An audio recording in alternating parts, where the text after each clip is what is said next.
पंचमी की कथा है, नाग पंचमी की हो और 5 जजमान की है, थोड़ा ध्यान रख के सुनिए। एक आनंद की अनुभूति है, इसका एक आनंद ही दूसरा है महाराज। सोमानी जी, राठी जी, मिलकर जो करा जाता है उसका एक आनंद ही दूसरा होता है। एक अकेला दूध पदार्थ को अपन ग्रहण कर लो वो अलग बात है, दही को अलग ग्रहण कर लो, आप शहद को अलग ग्रहण कर लो, वो एक मिलकर जो आनंद की अनुभूति हुई है।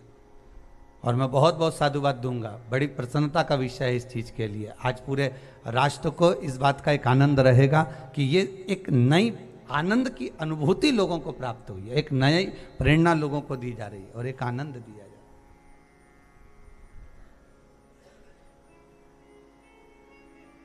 सुख, पंचामृत को जोड़ा गया है भगवान की पंचायत से।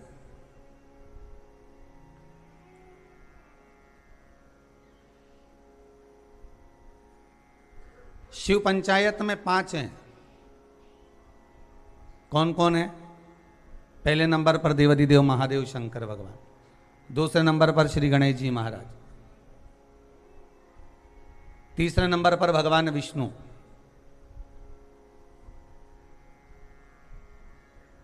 चौथे नंबर पर सूर्य नारायण भगवान भास्कर देव, और 5वें नंबर पर है मां दुर्गा भवानी। शिव पंचायत में ये 5 हैं। आपके नगर में, आपके गांव में, आपके शहर में भगवान शंकर के परिवार का तो मंदिर होगा। शंकर भगवान के परिवार का मंदिर का दर्शन तो आप बारंबार करते होंगे। पार्वती जी भी होंगी, गणेश जी भी होंगे, कार्तिकेय भी होंगे, नंदी भी होंगे, शिव भी होंगे। ये भगवान शिव का परिवार है। पर भगवान शंकर का जो पंचायत है, भगवान शिव की जो पंचायत है, उसमें 5 ये अलग। कभी आप लोग उज्जैन जाएं महाकाल की नगरी में, तो महाकाल की नगरी में जब पहुंचे तो बाबा से विनय कर कर जाना कि बाबा हम महाकाल की नगरी में आए, ऐसी कृपा कर दो कि हमको शिव पंचायत का दर्शन हो जाए। महाकाल उज्जैन में एक मंदिर में, बाबा महाकाल के एक मंदिर के एक आनंद में पंचायत भगवान की विराजमान है, उसका भी दर्शन। जैसे दूध का कर्म अलग है, दही का कर्म अलग है, घृत का कर्म अलग है, शक्कर का कर्म अलग है,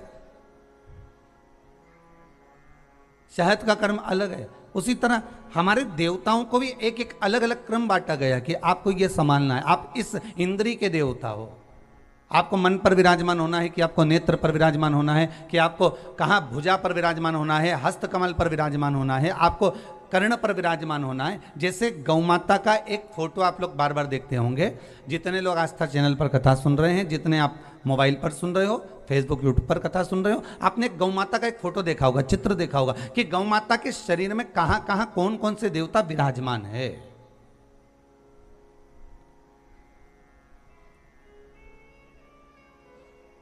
गौ माता के शरीर में कहाँ कहाँ कौन से देवता बैठे हुए हैं, ये आपने दर्शन करा होगा एक चित्र के अंदर, एक गौ माता के एक चित्र के अंदर। उसी तरह केवल गौ माता में नहीं, केवल एक अकेले गौ माता में नहीं, यहां तो शिव महापुराण की कथा कहती है, स्कंद पुराण कहती है, अग्नि पुराण कहती है, नारद पुराण कहती है कि भगवान जब मनुष्य को जन्म दिया, मनु और शत्रुपा का जब प्रकट हुआ, तो मनु शत्रुपा के उस संपूर्ण श्री विग्रह में एक एक इंद्रियों में एक एक स्थान पर स्वयं भगवान भी विराजमान हुए।